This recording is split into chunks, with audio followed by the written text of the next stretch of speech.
আসসালামু আলাইকুম। আজকে আমি এসেছি উত্তর দিনাজপুর জেলার এমতাবাদ থানার কমলাবাড়ি হাট, বিখ্যাত মহস শরীফ। তো এখানে অনেকজন আল্লাহর ওলি শুয়ে আছে। তো তার মধ্যে আমি শেষ থেকে শুরু করলাম। আমাদের সিরাজউদ্দিন দুঃখিত, জালালউদ্দিন সোহরাওয়ার্দী, ইনি হলেন খলিফায়ে হুজুর গরিবুল হাসান ধাকারপোশ। তারপরে আমরা চলে যাব আরও 5জন ওলির এখানে মাজার আছে।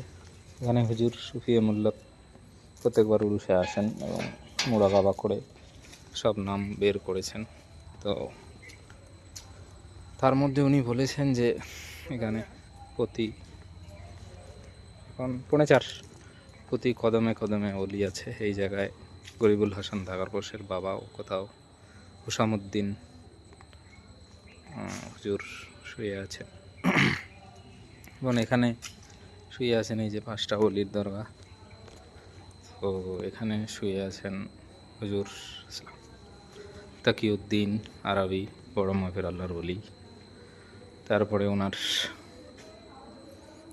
খলিফা সিরাজউদ্দিন সোহরাওয়ার্দী, ওনার জামাই এবং 2 ছেলে, 5জন ওলি। তো এই 4টা দরগা আগে ছিল, ওই দরগাটা ওর মধ্যে পাঁচিল দিতে চেয়েছিলেন মিস্ত্রি।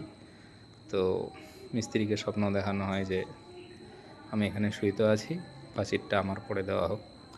তো উনিও একজন বড় ওলি। এখানে অনেক আপনারা কাহানি জানেন, এখানকার অনেক কারামত জাহির হয়েছে এখানকার ওলিদের দ্বারাই। তো তার মধ্যে যেমন এখানে আগে গণেশ রাজা জমিদার ছিলেন। ওনার এই জায়গাগুলো এক সময় আবাদি ছিল। ইনি যখন আসছিলেন এখানে প্রথম এসেছিলেন তাকিউদ্দিন আরবি, সঙ্গে বিভিন্ন রকম অত্যাচার জুলুম।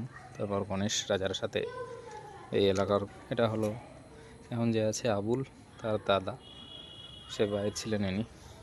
তো তার সাথে যুদ্ধ হয় গণেশ রাজার সাথে। মহেশ রাজার সাথে যুদ্ধ করেছে বদরুদ্দিন সোহরাওয়ার্দী। পিএসএফ ক্যাম্পের পিছনে যে মাজার আছে,